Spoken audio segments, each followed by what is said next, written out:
and welcome to the first of what I am going to call Caketinz Recommends. Today I am going to be recommending 5 isekai that do not have a harem. I get a lot of messages, comments, inquiries, basically asking me one of two things. Number one, saying, you have a lot of manga, you won't notice if you just give me some, right? Which, by the way, the answer is no, don't be so rude. The second thing I get asked a lot is to give people recommendations. Sometimes they'll give me another series that they like or genre that they like, and that makes it a bit easier to give a recommendation, but sometimes it's like, no, just give me a recommendation of just anything. I have hundreds of series in my collection. That's almost harder. Like, I have absolutely no idea where to start. I kind of just want to suggest the most lewd, disgusting ecchi that I can think of, but that also feels just a bit mean, considering a lot of people who ask are quite young. So what I'm hoping to do with these series of videos is to recommend manga that you may or may not have heard of in a particular genre or category, and I'm hoping it'll be able to point people towards suggestion if they're not entirely sure what they want to try. So my initial plan is to try and choose categories that are a little less common, so you probably won't see me do like a top 5 shonen or shoujo for a while. I'm going to try and do slightly more obscure-ish topics, or quite specialised topics might be a better way of phrasing it. I already have a couple ideas, and I've started writing scripts for some other ones, so I do hope that you enjoy them. Let me know what you think below in the comments. As always, don't forget to like, comment and subscribe, it means so much. If any of the series appeal to you, why not use one of my affiliate links down below? Buy yourself a treat, you deserve it. So for my first recommendation video, we're going to be starting off with something that I hold quite close to my heart. If you've watched any of my other videos or follow me on Instagram, you will be well aware about how much I am a sucker for isekai. Isekai is one of those genres that I will happily just pick up a new series because it's an isekai. Doesn't matter what it's about, I don't even usually check what it's about. I just love the genre so much that I just go in blind and I love it. I think I've reached the point where I even enjoy the bad isekais. I like a bad isekai, and I don't know what that says about me. Now, I am well aware that one of the biggest off-putting points around an isekai for people is the harem element, and I don't know why. I mean, only like 80-90% of isekais have harem. I don't know what your issue is. But that is why I am here today. I am here to spread the word of isekais that do not have a harem, for those of you who want to give the genre a go but are not keen on harems. If you aren't aware of what an isekai is, good on you for clicking this video. Let me quickly explain. An isekai is where characters are transported to another world, be it permanent or temporary. Another world can count as, say, a video game, as seen in Sword Art Online.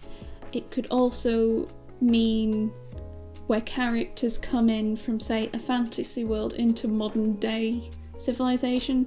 As we see in The Devil's a Part-Timer, a demon lord makes his way to modern day Japan and is trying to fumble his way around living. And I like to call those reverse isekais. I don't know if that's actually their name, but that's what I call them.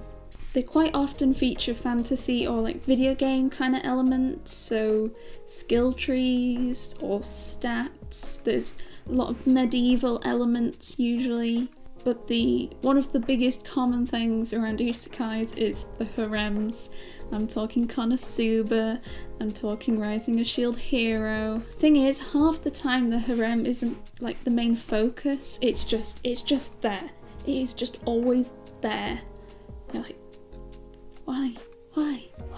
For my list, I've been pretty strict about what I count as an isekai, so there's going to be no Next Life as a Villainess, because that is a reverse harem.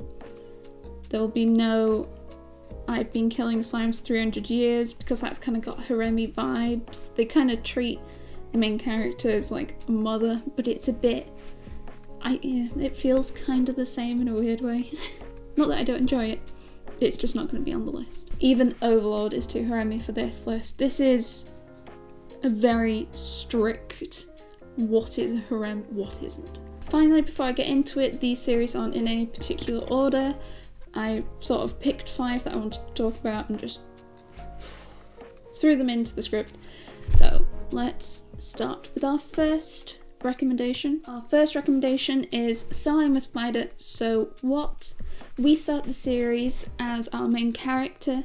They were in a classroom one day and suddenly they are transported to another world. When they become aware of their surroundings, they realise that they are now a spider. They realise that they've just been birthed by Mother Spider and there are thousands of other similar spiders around them. At that point, they then notice Mother Spider eating a bunch of their siblings. So our main character decides to just make a run for it so they're not next. Having managed to successfully escape, we then discover that the main character is in a labyrinth, like dungeon, and they're now trying to find their way out of the labyrinth to figure out where they are, what's going on, because they're now a spider. Along the way, they start using their skills to fight enemies and overcome obstacles, and they're able to start leveling up their skills because they earn XP when they fight enemies. They're able to use skill points to invest in new skills, kind of like a video game.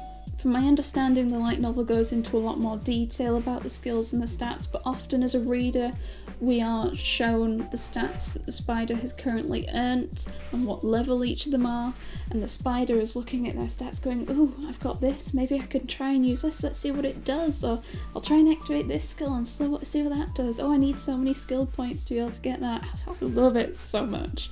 You might also be wondering why I haven't at any point referred to the spider by a name, because I don't believe they actually have a name. At the moment they don't. There's like a fan given name from the fans. It's not official, and I believe at some point they might be given a name in the light novel, but for a good chunk of the beginning of the manga and the light novel, they are just, well, because we're sort of in the head of the spider, there isn't really any reference to name. It's just we're hearing the inner thoughts.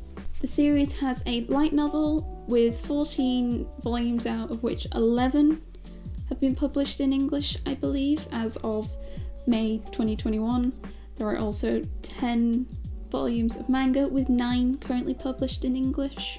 There is also an anime if you don't wish to try the manga or light novel straight away. I don't know what point it gets up to because I generally don't watch anime, but that's potentially a cheaper way of getting into isekais without spending much money. I would definitely recommend this series if you're looking to try an isekai that has a lot of video game-like elements. My second recommendation is Ascendance of a Bookworm. Ascendance of a Bookworm starts off with our main character, Omnipotent, I think that's how you pronounce it, a young woman who is about to become a librarian, or training to become a librarian, with a huge love of books. Unfortunately, one day, while she is surrounded by books, an earthquake occurs and they all fall on top of her and crush her to death. We don't know anyone else with super tall bookcases that could potentially fall on someone and crush them, do we? I'll be fine. It's not like I'm planning on putting more extensions on top to make them tall or anything. With her dying breath, she wishes that she is able to live in a world where she can just keep reading books forever. The next thing she is aware of, she is waking up in the body of a young girl and she is feeling quite ill. We quickly learn that the girl is called Min. She is about 4 or 5 years old and she is very weak. She has retained all of her memories from her previous life as Urano Matotshu. A young librarian, Min quickly discovers that she has been reborn into a world without books, and into quite a poor family where learning to read and write isn't something that's a given. It's only really for the merchants and the royalty, the nobles. She's quite heartbroken. The story generally follows Min trying to find anything that she is able to read. She starts trying to create her own books using different methods that she recalls from her previous life. For example, clay tablets, papyrus, eventually trying to just instead create paper, as that's not generally a thing on this world.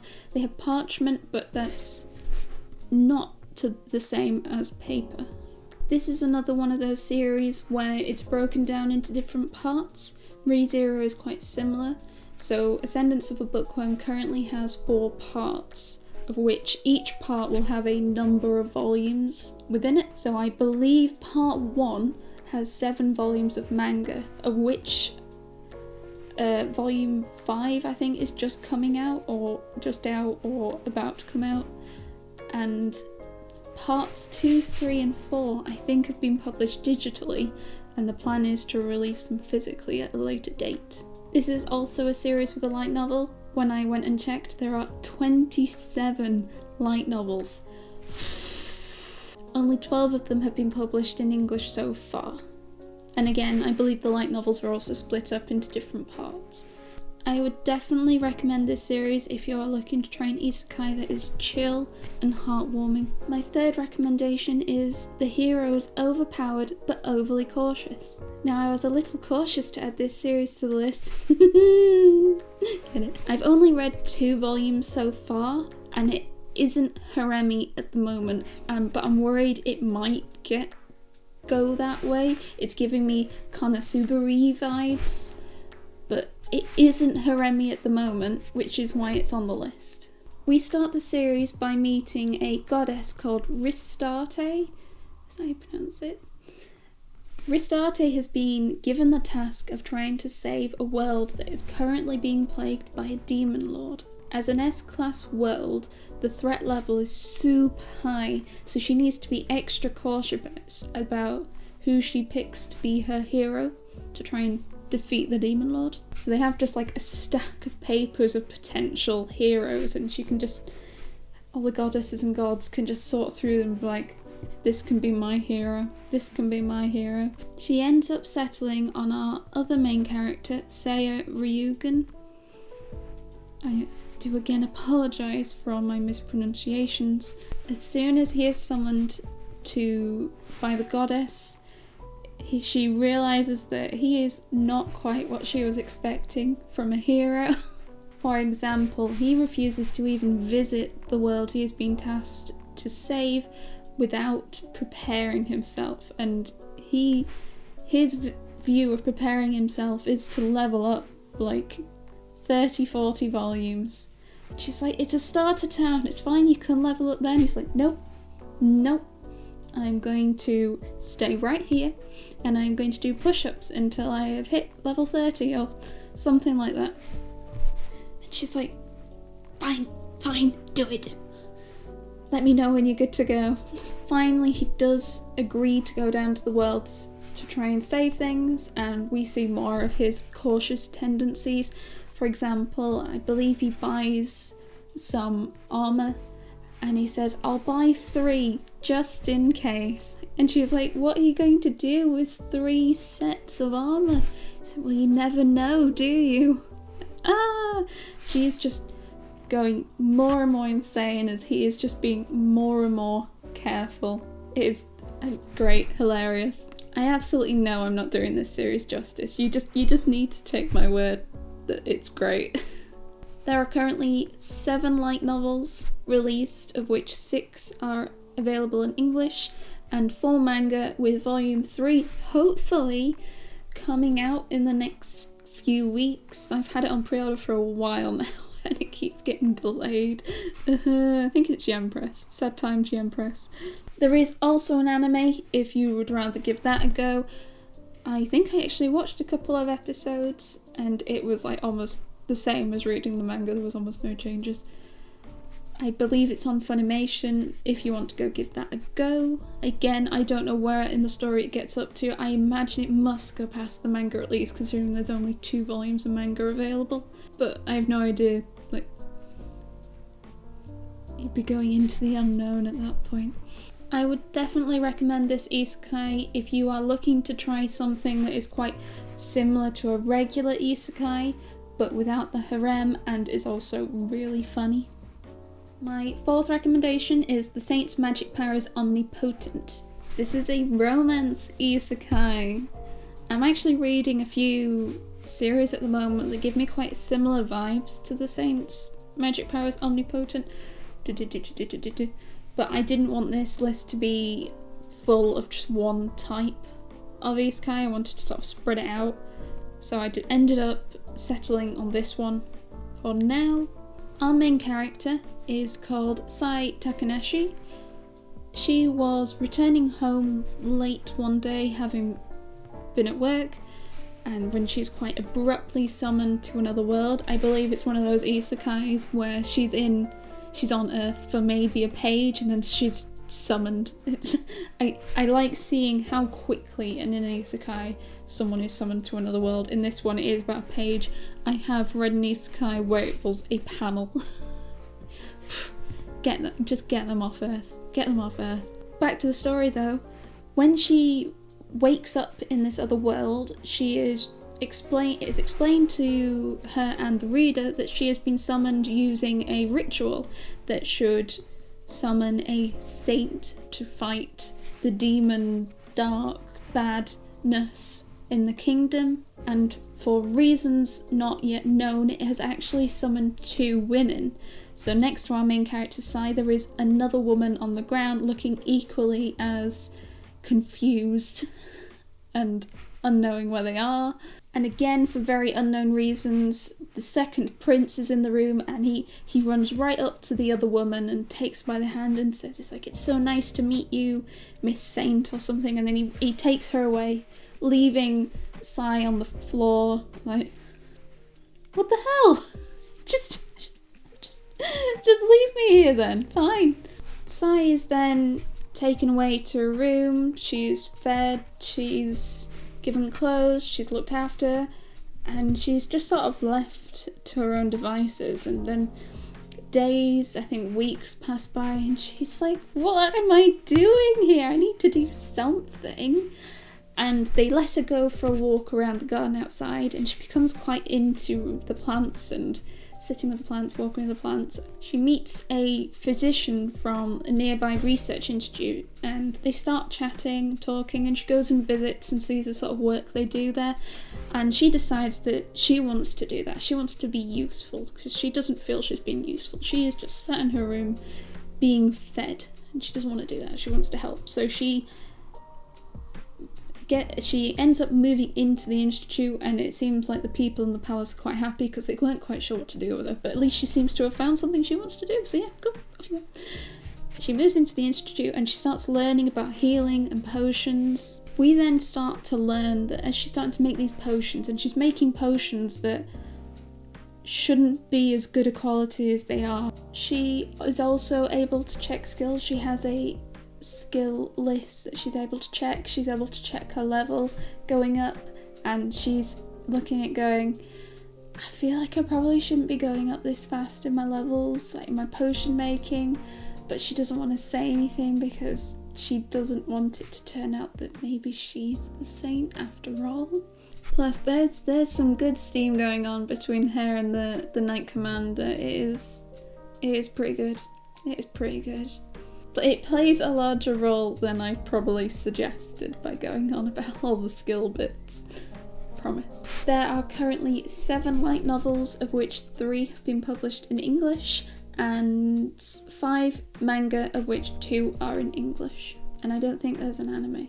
I would definitely recommend this series if you want to try an isekai with a bit of romance. My 5th and final recommendation is The Witch's Printing Office.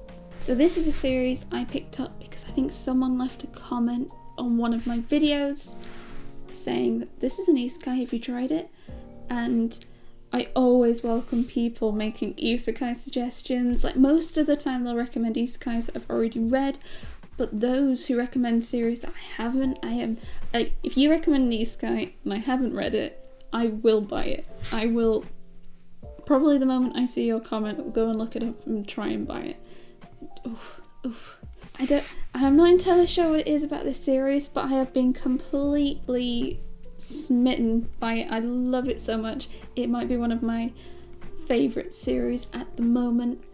I don't know if it's just me, but do you ever read something and it's not sad or anything, but reading it makes you so happy that you get a bit teary? You're just so happy that you like happy cry a little, get watery eyes. Is that just me? That's what I feel when I read this series. It's so heartwarming. I love it so much. I should tell you a bit about the story first. There are some slight spoilers, be warned. I should have said that for all the series, I suppose, but oh well, I'm saying it now. We start the series on a dark and stormy night. Our main character, Mika, is staying over in a town on the coast. There is an event taking place of some sort on an island just off the coast. The townspeople are nervous, they're uneasy, the weather is bad, there's a storm, and then suddenly a large influx of undead skeletons, golems, start appearing and marching through the village, making a beeline for this island. The knights suddenly turn up and they are fighting the skeletons and the undead on this island. They're trying to keep them at bay, but there's just so many of them. Will they make it? Mika's trying to just get to her room in the inn and she's nearly crushed to death by this massive something. Can't remember what it was. I'm gonna guess golem. And it's just drama. Oh my gosh. We then fast forward to the morning of the next day and Mika makes her way towards the little island across the way. It turns out the event everyone is talking about is called Magiket, and Mika is the runner and organizer. Now we need to go back in time a little to understand what's happened. Turns out our main character, Mika, was going about a day on Earth. She'd just been to Comiket, which some of you may know as a big convention for buying merch and fans and that sort of thing. She had all her swag on her. She was walking home and suddenly she is summoned to another world. How unfortunate. Mika then decides in this other world, well, maybe there's a magic spell or some form of magic that will be able to send me home. And then she decides that maybe the best way to try and find the magic that can do this is to bring all people who can do magic into one place. So because of her past experience and love of Comiket, she decides to make her own Magiket, which instead is just witches and wizards turn up and they have a little booth, a table, and they sell their spells, their books, that sort of thing.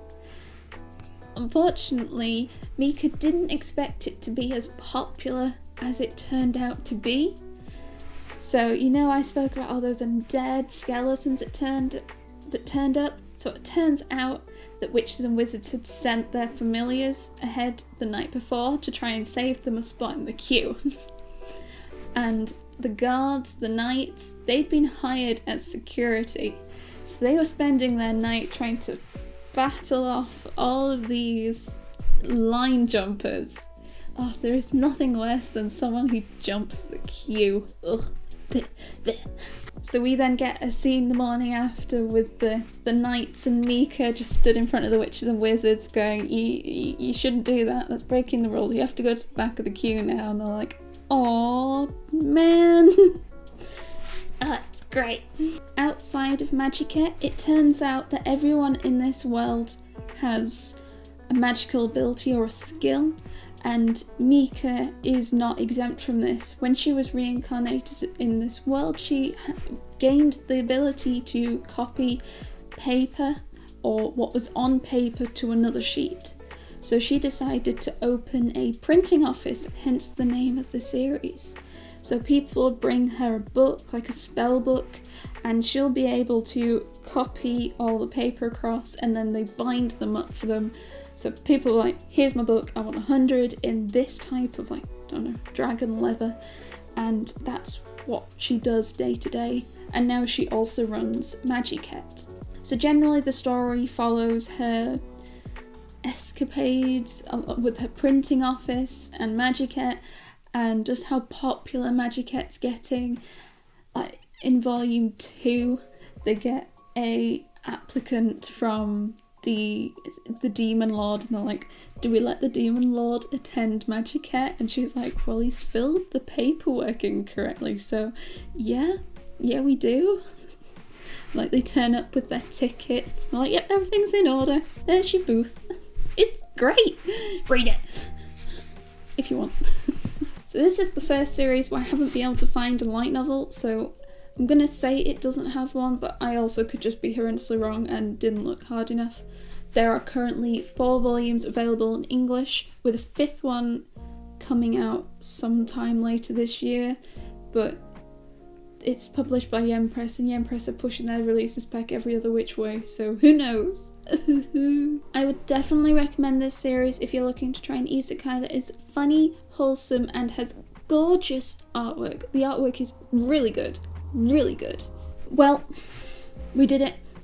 5 non-harem isekai for you to try at home. Depending on how interested people have been by this, I might do a part 2, because I did have about 10 series to choose from, well, that I chose as a non-harem isekai, but I didn't want this to be a really long video, so I thought I'll just bite-size 5 at a time. So yeah, if you're interested, let me know in the comments, and I'll potentially do a part 2 at a later date. As I also said at the beginning, I am preparing another couple of videos like this on slightly different topics. I've already got another one mostly fleshed out, and I've got another couple of topics in mind to do after those. My current thought process is to try and spread them out a little amongst my haul videos, because I've decided to try and do smaller haul videos at a time instead of the crazy big one where I'm just drowning in boxes and packaging. But I don't want it to be all hauls, though hauls are amazing and I love hauls. So I'm going to do some other ones in between. I have lots of other ideas. But yeah, there will be haul videos still. In fact, straight after this, I'm going to be filming another haul video. I've got the haul right there, ready, waiting for me to open, and I'm very excited because it's been sat behind my desk for so long I've forgotten most of what's in there. If you do decide to pick up any of these series, I would love to know what you think about them, even if you're like, Caitlin, these are trash, why would you recommend these? Because I love them, that's why I've recommended them. But I still would love to know what you think if you decide to try them. Otherwise, thank you so much for joining me, and I will see you next time. Bye!